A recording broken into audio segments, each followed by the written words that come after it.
Oh, all righty.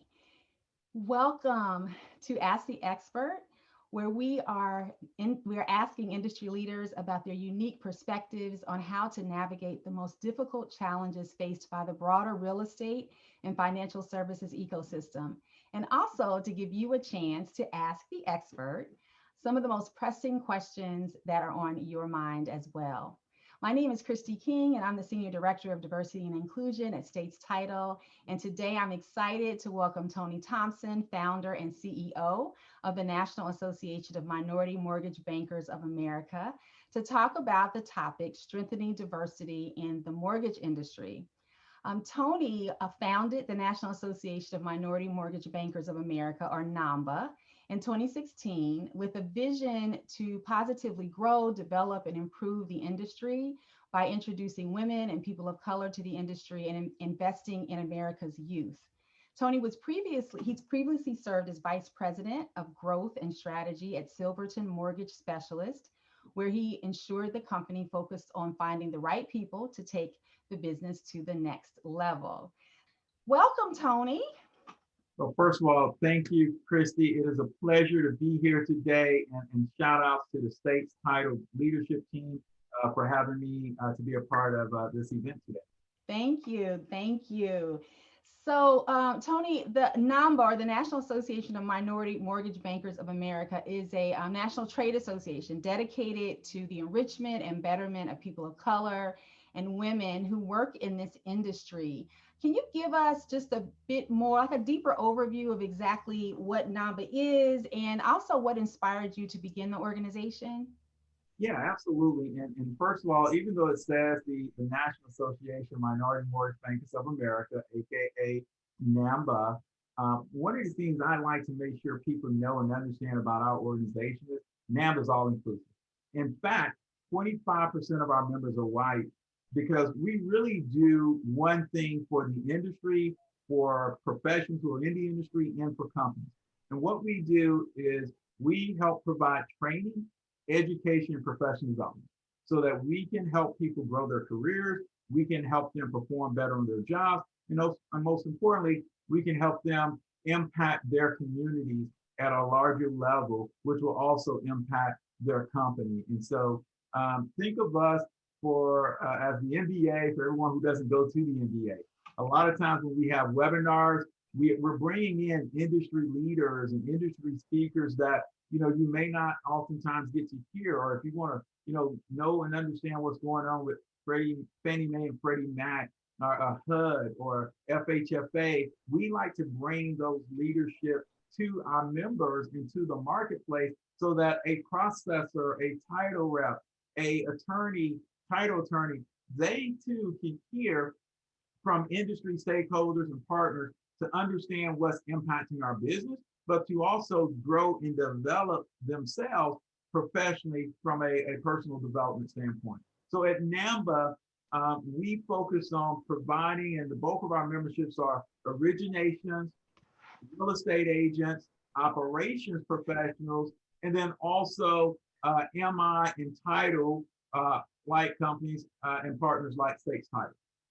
And thank you for elaborating on that, Tony. I think it's so important because people might be misled because it says, mortgage bankers. So I think it's great that it is all inclusive, and that there are, so many other disciplines and, titles of people that are really part of your organization, which is needed. And, when we think about this push, which is very much needed to strengthen diversity in this industry. I am very new to this industry. It's been about 5 months now that I've been part of States Title, but I'll say that there is very much a need for diversity in this industry. Where do you think the greatest opportunity is to really support African Americans and even other people of color when it comes to that? I think for us, I just got off of a live presentation. I think we had almost 1,000 people at the National NMLS conference, which is handles the licensing on the originator side.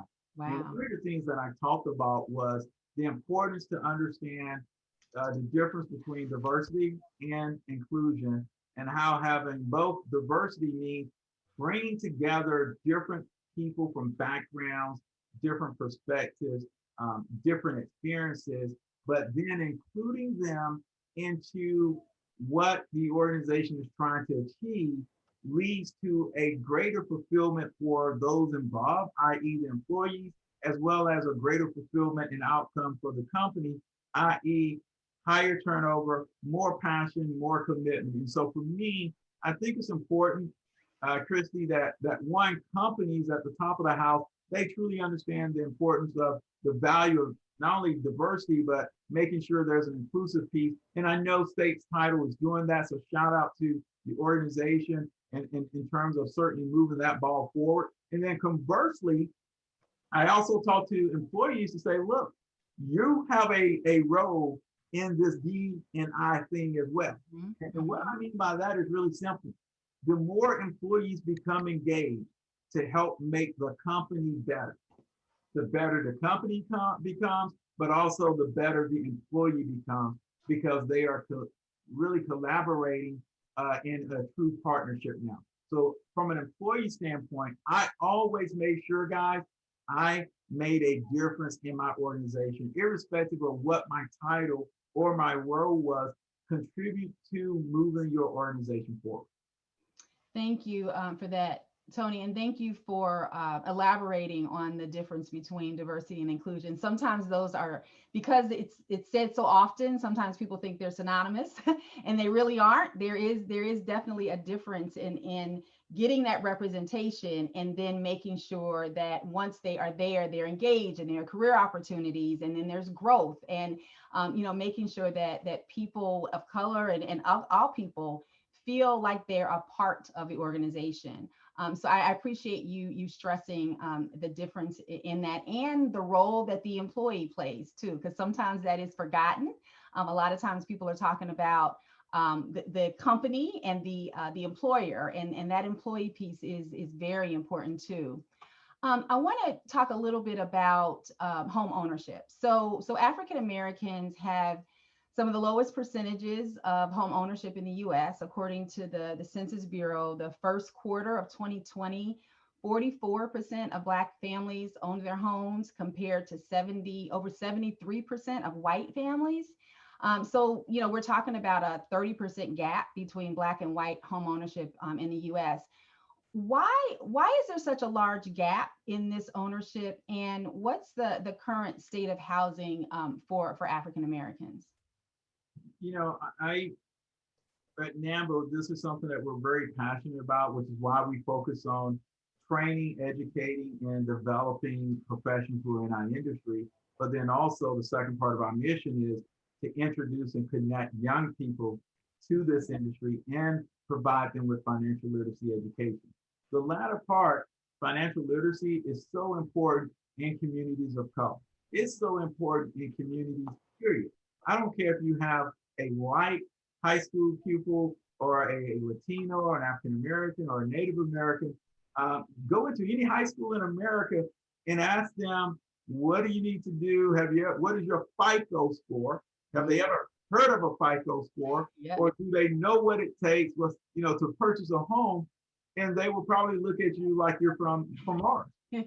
So the education piece, I think, for our industry, irrespective of the ethnicity, is really important for lenders to understand. If we are going to really help communities grow, we have to make a much more intentional focus on connecting with students at a younger age to embed and instill around sound financial management practice.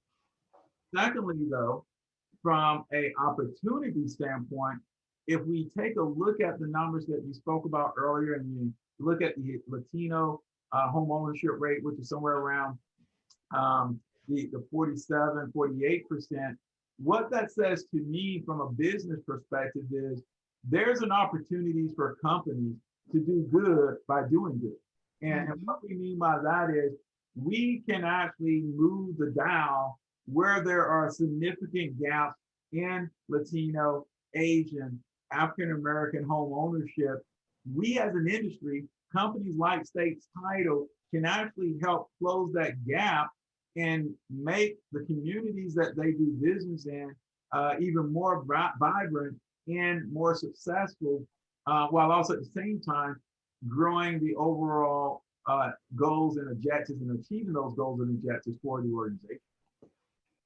Thank you. Thank you for that insight. Do you feel like there's any piece around the history of, like redlining, any of that? Do you feel like that might also be contributing to the current state at all? Well, it's amazing how um, just last year, 2020, was the best year ever in our industry. If you rewind the tape and go back just a decade ago, Mm-hmm. 2010 was part of the worst time in our industry. And so we've seen worse from bad to good as an industry, but the consumer has also seen bad to good. Mm. And I think right now, if you think about the state of the first time home buyer, those are the individuals that potentially, based on where they were, one or two of their parents, or maybe they may have been involved in a situation where their house was foreclosed upon. And Mm-hmm. our industry, had a bad rep because of everything that was happening around subprime, everything that was happening with the Great Recession. We took and bear the brunt for that, rightfully so, in many instances. And so that lack of trust, which is also very similar to some of the current, concerns around will communities of color embrace the vaccine? Whether you think it's right, wrong, Yeah. indifferent, Yeah. some of that is stemming from past perception. So we as an industry have to be understanding of that. That's where diversity comes in. We have to understand that there are certain communities more impacted differently than other communities in 2010. And that is left a scar, that is left distrust, that is left, unsure, really unsureness around how to approach home ownership. Who can I trust?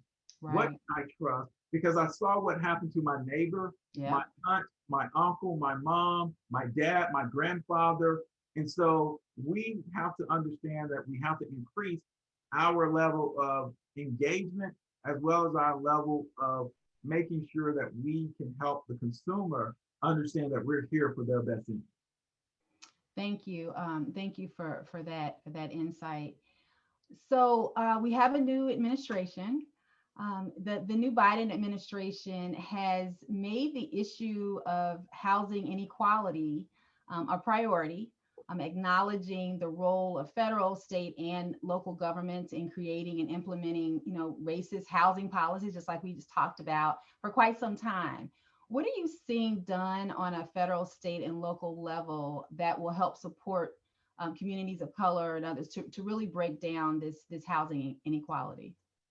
Well, first of all, shout out to the NBA, the Mortgage Bankers Association. They have a project that is really in kind of this beta phase called convergence. And what we're trying to do and what the NBA is trying to do is take a community, right? And I'm a firm believer that when you buy a home, you build a neighborhood, you help build a community, you help build a city, one house at a time. And so convergence is really a project that's launched. It started out, the first city is Memphis, Tennessee. And the goal and the thought process is if we can increase home ownership and we can increase helping communities of color and people who live in communities of color get a job and be able to grow and sustain and accumulate wealth, that's going to have a byproduct, a positive benefit to everything that is in that city and that community in terms of economic vibrancy.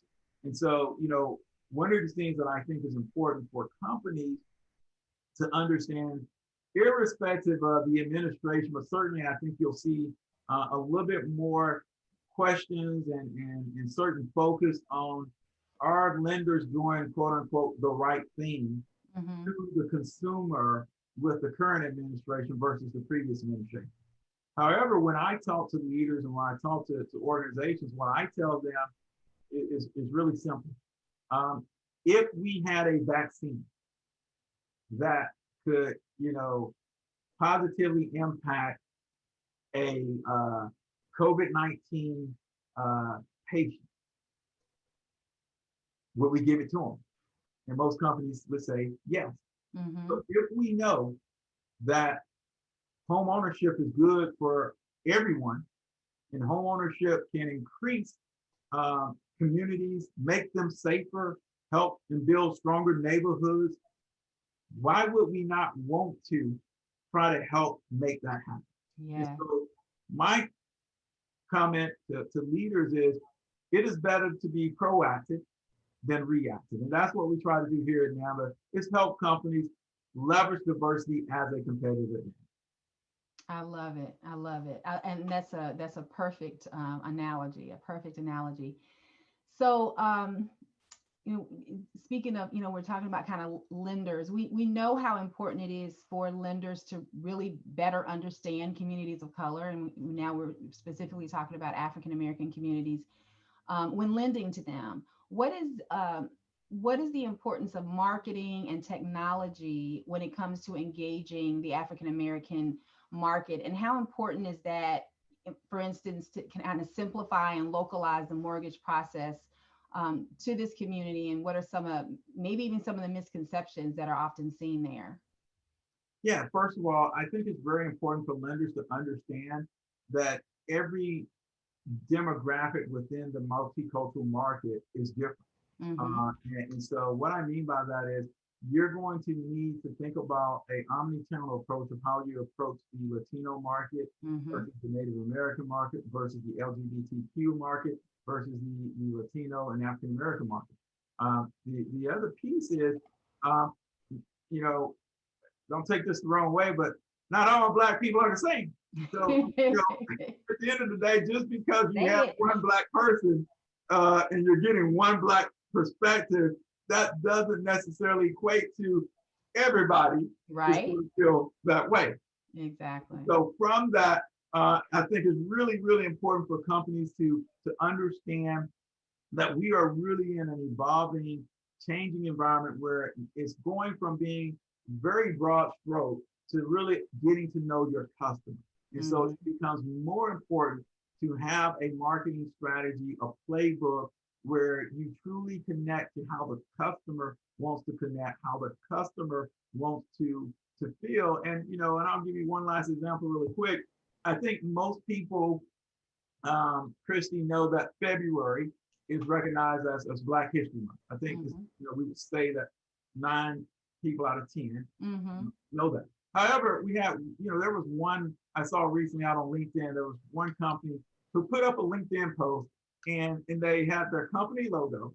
And then they had just a statement, February is Black History Month. Now, there's nothing wrong with that.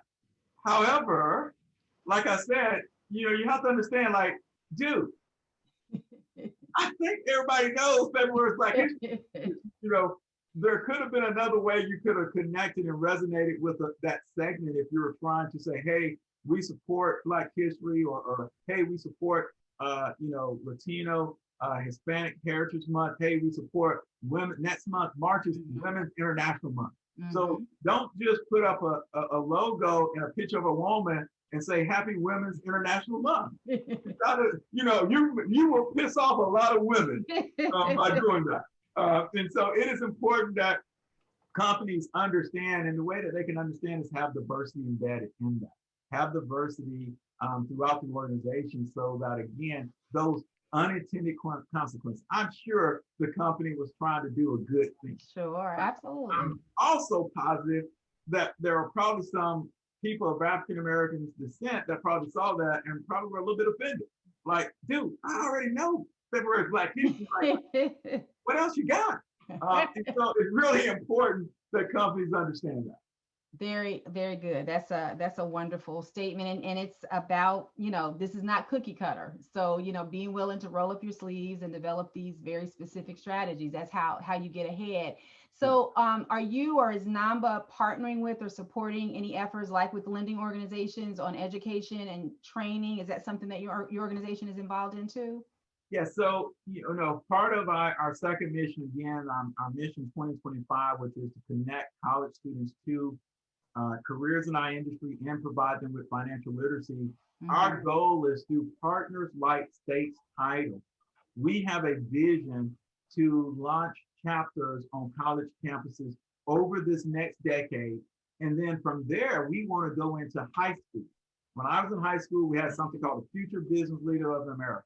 And they said, hey, at lunchtime, if you want to be going into business in college and a career, go to FDLA in room 310. So I showed up in room 310 because I thought I wanted to learn about business.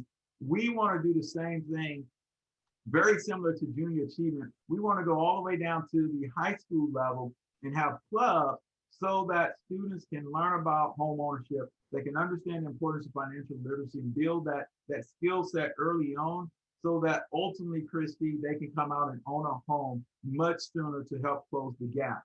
Where that becomes exciting is partners like States Title, employees from States Title will be able to go into their own communities, their own colleges and universities locally and represent their brand, their company, while also sharing their journey about what they do in our industry, how their company impacts our industry as an employee. That's perfect. That is perfect. Okay. So we talked a little bit about, we hit on vaccines. So that, the COVID-19, obviously huge deal, brought a lot of changes, clear changes to the market. The move to suburban areas and increase in millennial home buyers, the refi boom. Has there been any similar trends in market changes for African Americans and communities of color as a result of this? Well, I think it's a little too early to tell, but I think, anecdotally, what we've seen on talking to our real estate partners and our lender partners is I think you're going to see a boom in terms of a lot of pent up demand of millennials wanting to move out to the suburbs. And the reason for that is, they were first in the city because of the life, right? The night, right? And the ability to do a lot of things. Now, because they don't have to necessarily work in a location downtown, and their job can theoretically be anywhere within, the market or the country for that matter. Now, I think you're going to see more millennials say, you know what? I want to move to the suburbs, or I want to be in a home or in a townhome or a condo versus a apartment. And so I think you're going to see over the next 5 years a radical shift because of the new shift and new paradigm of remote working being even more, acceptable at all levels of the organization. You're going to see a really big movement on the millennial side towards home ownership out to the burbs. Yes. Okay. Okay. Thank you for that. So, Tony, I wanted to shift a little to our Q&A. And we did get a question in. So much of what you're telling us will require a local grassroots effort. How do you think we can mobilize groups of people to work together on this? Great question. So the way that we're doing that is first and foremost, State's Title is, coming on and they're being a great partner in Namba. And so we have 30 chapters across the country. We're adding another 12 to 15 over the next 18 to 24 months. Once we get to a point where we can see and touch and high five people again, we will get back to launching our chapters. And so the goal for us is a lot of what we're talking about will be executed in Dallas, in New York, in San Antonio, wherever your employees are. Our goal is to have a local chapter so that they can get involved, represent State Title, but also get the career and professional development. And then most importantly, when we launch our college initiative in that city, they then will be able to also get involved, pay it forward while giving back and represent the organization State's Title at the same time. Okay. Okay. Thank you. Thank you for that. So,